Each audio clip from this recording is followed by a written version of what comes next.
یہ پتہ ہونے کے باوجود آپ اس کے پیچھے نماز پڑھیں گے تو نماز کوئی نہیں ہونی۔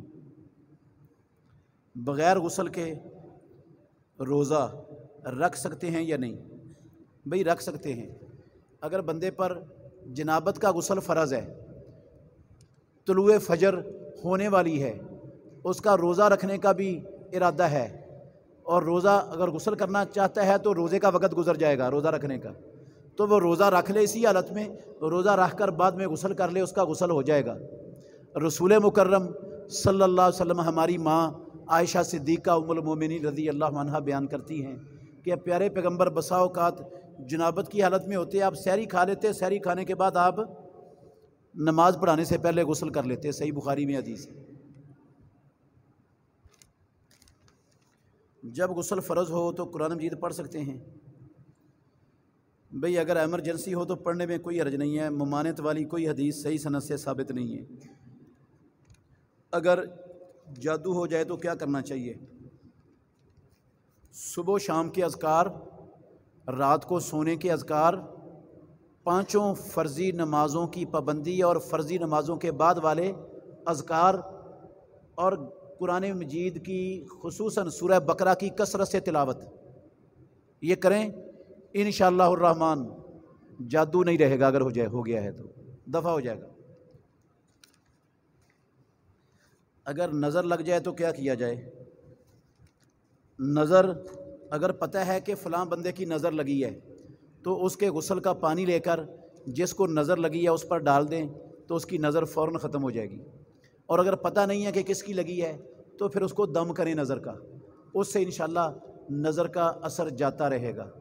نظر کے دم 3-4 دعائیں ہیں، وہ 3 مرتبہ پڑھ کے، ایک آتی ہے ایک پھونک دیں، 2 آتی ہیں 2 پھونک دیں، 4 آتی ہیں 4 پھونک دیں۔ وہ دعائیں ہیں وَإِعِيذُكَ بِكَلِمَاتِ اللَّهِ التَّامَّاتِ مِنْ كُلِّ شَيْطَانٍ وَهَامَّةٍ وَمِنْ كُلِّ عَيْنٍ لَامَّةٍ۔ ایک دعا ہے وَإِعِيذُكَ بِكَلِمَاتِ اللَّهِ التَّامَّاتِ مِنْ غَضَبِهِ وَعِقَابِهِ وَشَرِّ عِبَادِهِ وَمِنْ هَمَزَاتِ الشَّيَاطِينِ وَأَنْ يَحْضُرُونِ۔ اور ایک دعا ہے بسم اللہ ارقیکَ من کل شیء یؤذیکَ من شر کل نفس او عین حاسد اللہ یشفیکَ بسم اللہ ارقیکَ۔ اور ایک دعا ہے اللہم رب الناس اذھب الباس واشف انت الشافی لا شفاء الا شفاؤک شفاء لا یغادر سقما۔ یہ دعائیں یاد کریں اور نظر لگنے والے شخص پر پڑھیں، انشاءاللہ اس کی نظر کا اثر جاتا رہے گا۔ فرعون کو 2 بچوں نے مار کر گرایا تھا، کیا یہ بات سچ ہے؟ بھئی یہ جو رسول اللہ صلی اللہ علیہ وسلم کی زندگی کا فرعون تھا نا، اس کی بات ہے، ابو جال۔ یہ وہ موسیٰ علیہ السلام والے فرعون کی بات نہیں ہے، یہ موسیٰ علیہ السلام والا فرعون نہیں ہے، یہ ابو جال فرعون تھا۔ اس کو 2 بچوں نے اس کو قتل کیا تھا جنگ بدر کے اندر۔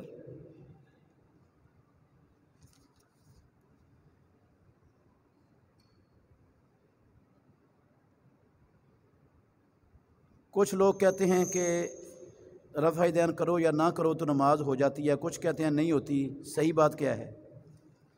عزیز بھائیو، رسول اللہ صلی اللہ علیہ وسلم کا حکم ہے صلو کما رأیتمونی اصلی، اس طرح نماز پڑھو جس طرح مجھے محمد الرسول اللہ کو نماز پڑھتے ہوئے تم نے دیکھا ہے۔ اللہ کے نبی نے پوری نبوی زندگی ایک نماز کی 1 رکعت بھی رفع الیدین کے بغیر نہیں پڑھی ہے، تو جو رفع الیدین کے بغیر پڑھتا ہے رسول اللہ والی نماز کوئی نہیں پڑھتا، اس کی اللہ کے نبی والی نماز کوئی نہیں ہوتی۔ باقی کسی مولوی صاحب والی، اس کے ابے والی، دادے والی ہو جائے تو مجھے نہیں پتہ، اور رسول اللہ والی نماز نہیں ہوتی۔ صدقہ حقدار شخص کو دینا چاہیے یا سر پر گھما کر پھینکنا چاہیے؟ جو لوگ پھینکنے کا کہتے ہیں ان کے خیال میں جانور، کیڑے مکوڑے اور اللہ کی بہت ساری مخلوق مستفید ہوتی ہے۔ بھئی یہ سر کے اوپر گھما کر صدقے کو جانوروں کے لیے پھینکنا، یہ نہ اس کا اللہ نے حکم دیا ہے، نہ رسول اللہ نے حکم دیا، نہ اللہ کے نبی نے کیا، نہ صحابہ نے کیا، نہ ائمہ 4 نے کیا، نہ کسی نے کرنے کا حکم دیا۔ یہ طریقہ صدقہ کرنے کا ہے ہی نہیں اسلام میں. یہ صدقہ کرنے کا ہندوؤں کا طریقہ ہے، مسلمانوں کا نہیں ہے. اسلام میں یہ والا طریقہ نہیں ہے. یہ جو گدے، الو کے پٹھے، یہ جو بیچ رہے ہوتے ہیں گردوں کے ٹکڑے کر کے سڑکوں پر، صدقہ کرو جی، یہ کووں کو وہ الو کے پٹھے ہی وہ ہیں، اور الو کے پٹھے وہ صدقہ کرنے والے ہیں سارے. وہاں سے وہ 10 روپے کا وہ چھاپر لیتے ہیں اور کووں کو اوپر پھینک کے کھلا دیتے ہیں، لو یہ صدقہ ہو گئے. حماقت، جہالت، بے وقوفی کی انتہا ہے. یہ ایک ذرے کے برابر اس صدقے کا ثواب نہیں ملتا ہے آپ کو. آپ پیسے برباد کر رہے ہیں، بلکہ انشاءاللہ مجھے اللہ سے غالب گمان ہے گناہ ملے گا اس کو. کیوں؟ اس لیے گناہ ملے گا کہ کووں کے بارے میں امام الانبیاء محمد الرسول اللہ صلی اللہ علیہ وسلم نے فرمایا جہاں ملے کوا قتل کر دو، اس کو حرم میں بھی معاف نہیں کرنا. کوا تو واجب القتل ہے اور اس کو آپ گوشت کھلا کے موٹا کریں، ماشاءاللہ. اللہ کے نبی کہتے ہیں قتل کرو، اور یہ گدھے کہتے ہیں کہ نہیں ان کو صدقہ کرو، پیسے دو ہمیں، گوشت کھلاؤ ان کو. کوئی شرم آنی چاہیے یار صدقہ کرتے ہوئے. یہ صدقے کا کون سا انداز ہے، کون سا طریقہ ہے صدقے کا؟ کیا لوگ غریب، فقراء، مساکین، جن کے بیمار بوڑھے ماں باپ دوائیوں کو ترس رہے ہیں، وہ سارے ختم ہو گئے معاشرے میں؟ یہ کوے بچ گئے صدقے کے لیے، یہ چیلیں بچ گئی ہیں صدقے کے لیے. کوئی انسانیت بھی ہوتی ہے یار دماغ میں.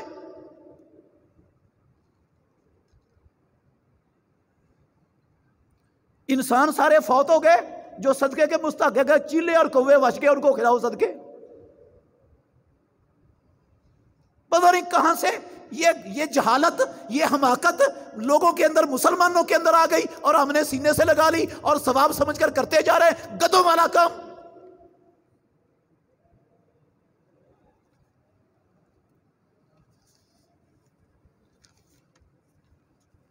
ہمسایوں کے حقوق.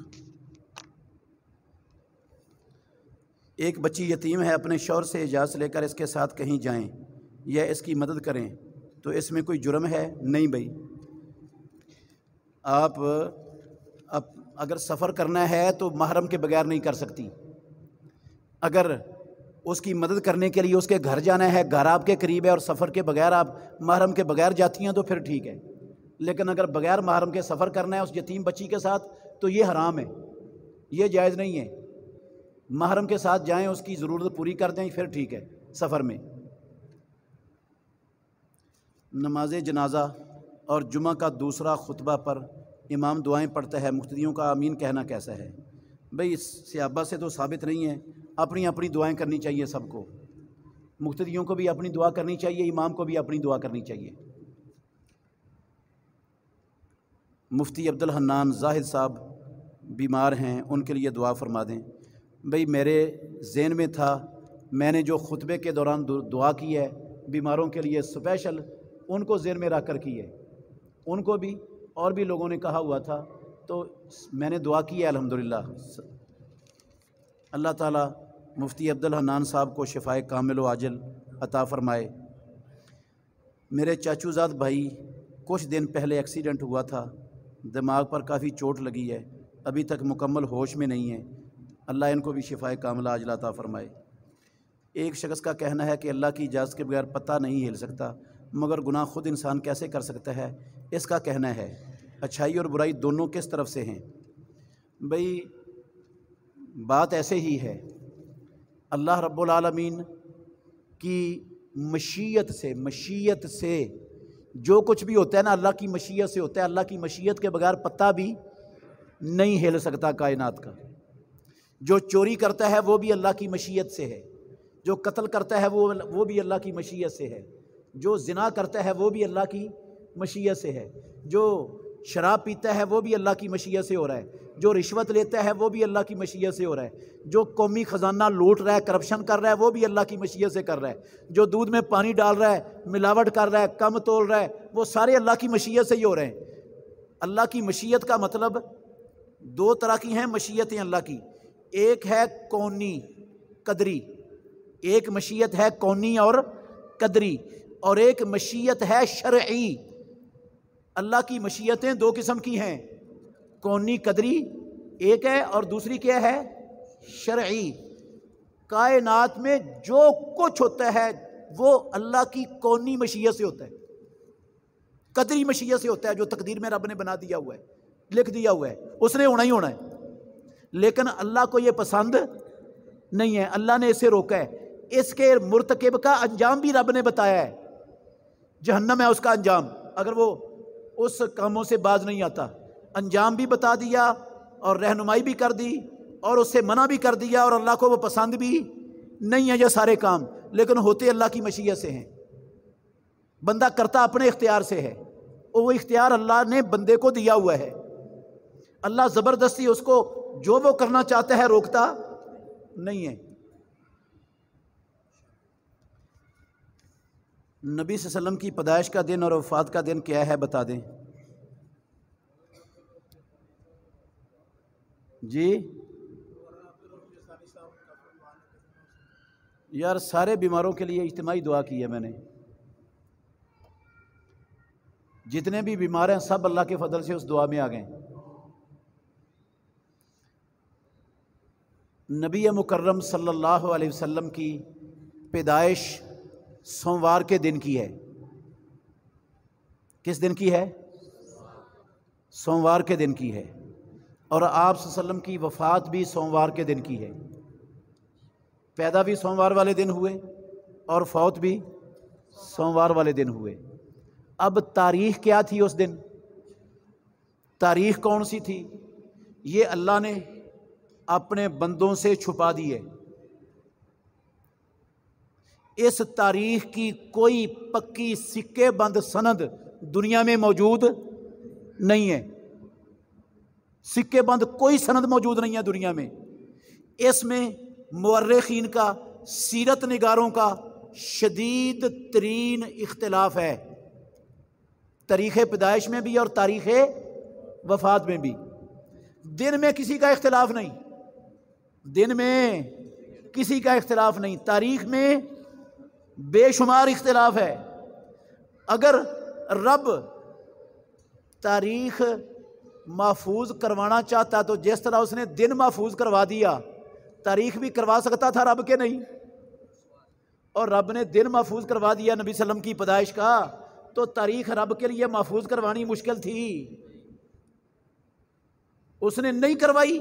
اس میں حکمت کیا ہے وہ اللہ رب العالمین بہتر جانتے ہیں کیا حکمت ہے، سمجھ آئی ہے؟ ایک موٹی سی بات یہ ہے کہ کسی کی پیدائش یا کسی کی وفات کا اللہ کے دین سے یا اللہ کی شریعت سے یا اسلام کے مکمل یا ناقص ہونے سے کوئی تعلق نہیں ہوتا۔ کسی کی پیدائش کا یا کسی کی وفات کا اسلام کے مکمل ہونے میں یا ناقص ہونے میں یا شریعت کے ساتھ کسی قسم کا کوئی لنک، کوئی تعلق، کوئی واسطہ، کوئی ناتا نہیں ہوتا، اس کے بغیر ہی دین مکمل ہے۔ اس تاریخ کو جانے پہچانے بغیر ہی دین کیا ہے؟ مکمل ہے۔ اور تم نے تاریخ کیوں نہیں پہچانی، کیوں نہیں جانی، یہ نہ دنیا میں سوال ہوگا، نہ قبر میں ہوگا، نہ آخرت میں ہوگا، نہ اس پر نجات اور عدم نجات کا دار و مدار ہوگا۔ سمجھ آئی بات؟ اکثر جو سیرت نگار ہیں وہ حساب لگا کر انہوں نے تاریخیں مقرر کی ہیں، پورا اتھینٹک 100% کلیئر کٹ، کسی کے پاس کوئی ثبوت نہیں ہے، کوئی سند نہیں ہے۔ اکثریت 9 ربیع الاول تاریخ پیدائش بتاتے ہیں، کچھ 12 بتاتے ہیں، کچھ 8 ربیع الاول بتاتے ہیں، کچھ 10 محرم بتاتے ہیں، کوئی پتہ نہیں کتنے رمضان بتاتا ہے، 18 رمضان، کوئی کتنی، یہ کوئی کافی سارے اقوال ہیں۔ یہ مورخین کے اتنے اقوال ہونا یہ دلیل ہے اس بات کی کہ کسی کے پاس کوئی سند نہیں ہے۔ اگر سند ہوتی تو جس طرح دن میں کسی کا اختلاف نہیں ہے، تاریخ میں بھی کسی کا اختلاف کبھی نہ ہوتا۔ ہاں جی، وفات میں بھی اختلاف ہے۔ راجح قول یہ ہے کہ 12 ربیع الاول کو وفات ہوئی ہے آپ صلی اللہ علیہ وسلم کی۔ اللہ کی شرعی مشیت کیا ہے؟ بھئی اللہ کی شرعی مشیت جو کام اللہ کو پسند ہے، جن کاموں کے کرنے کا اللہ نے قرآن میں یا اپنے نبی کی زبان سے حکم دیا ہے، جو رب چاہتا ہے کہ یہ کام ہوں، انصاف ہو، عدل ہو، امانت داری ہو، دیانت داری ہو، ہر حق والے کو اس کا حق دیا جائے، کسی کے اوپر ظلم اور زیادتی نہ کی جائے، اللہ کی عبادت کی جائے، یہ سارے شرعی مشیتیں ہیں اللہ کی، یہ شرعی مشیتیں ہیں۔